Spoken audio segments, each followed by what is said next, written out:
কাল একটি পুরো পরিবারের প্রাণ চলে গেল সড়কের ওপর শুধুমাত্র একটি ছোট ভুলের কারণে। আর সেই ভুলটি ছিল তারা এই সাইনবোর্ডগুলোর মানে জানতেন না। এবার একটু মনোযোগ দিয়ে বুঝে নিন। যদি কোনো খাম্বায় সার্কেলের ভেতর 20, 30 বা 40 লেখা থাকে, তবে তার মানে হলো সেই এলাকায় ঠিক ততটুকু গতিতেই গাড়ি চালাতে হবে। এটি হলো স্পিড লিমিট। একে অবহেলা করা মানে নিজের এবং অন্যের জীবনকে ঝুঁকির মুখে ফেলা। যদি কোনো খাম্বায় এমন চিহ্ন দেখেন যেখানে গাড়ি থামানোর ওপর ক্রস চিহ্ন দেওয়া আছে, তবে সেখানে ভুল করেও গাড়ি থামাবেন না, কারণ সেটি নো পার্কিং বা নো স্টপিং জোন।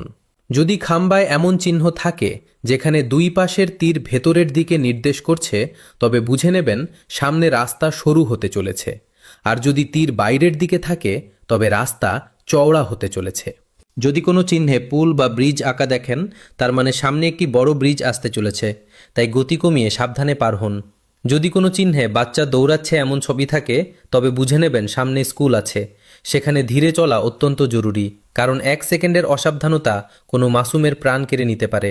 যদি কোনো চিহ্নে আঁকাবাঁকা বা ঢেউ খেলানো গাড়ি আঁকা থাকে, তবে তার মানে সামনে রাস্তা পিচ্ছিল, অর্থাৎ বৃষ্টি বা কাদার কারণে চাকা স্লিপ করার ভয় আছে।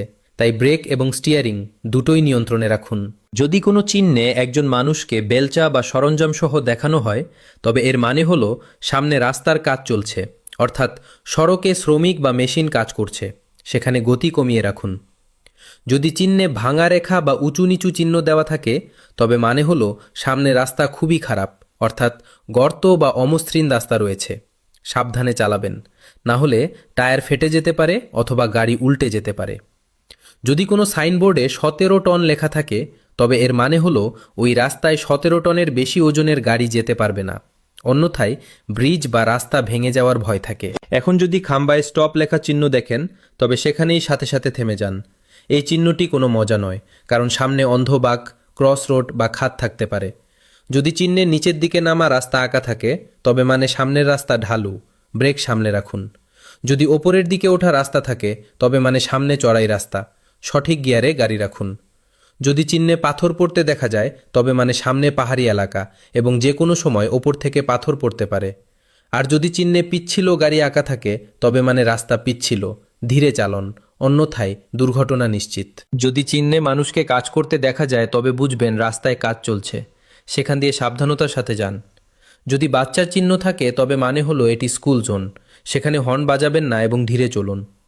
যদি চিহ্নে ভাঙা রাস্তা বা উঁচু নিচু রেখা দেখেন, তবে বুঝবেন সরকার সেখানে বছরের পর বছর কাজ করায়নি, তাই খুব সামলে গাড়ি চালান।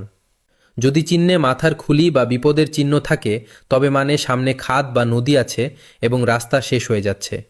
যদি কোনো চিহ্নে বন্য পশু আঁকা থাকে, তবে বুঝবেন সামনে জঙ্গল এলাকা, যেখানে যে কোনো সময় বন্যপ্রাণী সামনে চলে আসতে পারে। 30, 40 বা 50 নম্বর লেখা থাকলে মানে হলো সামনে ট্রাফিক বেশি থাকে, তাই ঠিক ততটুকু গতিতেই চালান। মনে রাখবেন ভাই, এই সব চিহ্ন আমাদের এবং অন্যদের জীবন বাঁচানোর জন্যই লাগানো হয়। এগুলো অবহেলা করা মানে বিপদকে ডেকে আনা। 1 সেকেন্ডের ওভারস্পিড বা একবারের মনোযোগ হারানো একটি পুরো পরিবারকে বিপদে ফেলতে পারে। তাই পরের বার যখন রাস্তায় বের হবেন, এই চিহ্নগুলো বুঝুন, মেনে চলুন এবং অন্যদেরও শেখান। কারণ রাস্তায় শুধু গাড়ি চলে না, জীবনও চলে।